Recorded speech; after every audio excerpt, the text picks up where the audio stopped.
Lugi talaga ako sa mga cupcakes na 'to, guys, pero dahil may palabra d'honor tayo kaya naman ididiretso pa rin natin 'yan. For the go!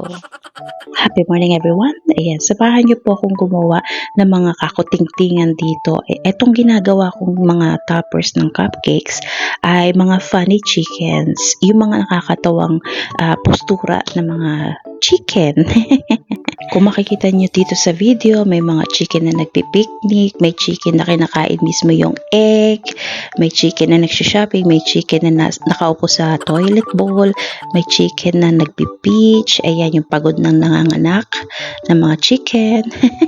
Ako nga pala si G and I live in Norway for many years. Madali lang naman talaga sa akin na mag-bake. Ayan, kagaya niyan, itong flavor na ginagawa ko sa cake ay carrot cake na merong cream cheese fillings. Ang nagpapatagal lang talaga sa paggawa ng isang customized cakes ay yung paggawa ng mga toppers at yung mga pagde-decorate. Yun po talaga yung medyo mahirap para sa aming mga cake artists. Kagaya ng chicken toppers na nakita ninyo, ang liliit nun, hindi yun malaki.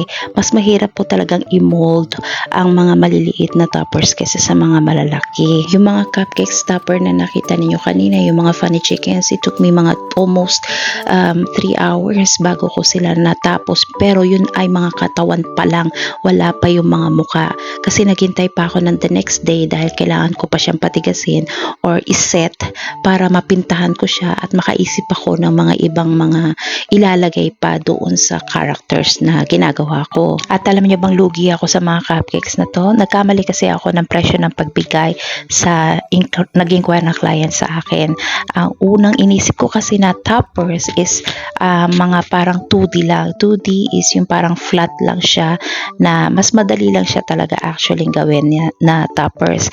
Pero kasi kung inisip ko rin kasi na kung 2D lang ang gagawin ko, medyo ordinary na yung kalalabasan ng cupcakes. Wala na masyadong excitement. So napaisip ako na why not i-upgrade ko yung toppers, kaya ginawa ko siyang 3D designs. Ayun nga lang, hindi ko na pwedeng bawiin yung presyo doon sa client kasi wala naman talaga sa usapan na gawin kong 3D yung design ng toppers. At hindi po kasalanan ng client yon, kasalanan ko po yon. Nga lang kasi ayoko nang bawiin or dagdagan pa yung presyo ng mga cupcakes na to, yung pagkakasabi ko sa kanya kasi para meron na tayong palabra de honor, charot.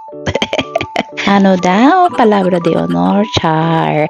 Pero kahit nalugi, sige lang itutuloy ko pa rin yan para hindi tayo masira dun sa client. At ayan na yung mga finished outcome ng ating cupcakes. Ayan, sana nagustuhan ninyo. At hanggang dito na lang muna ang video natin. Hope to see you next time. Always remember, no matter how busy we are, don't forget to enjoy life. See ya!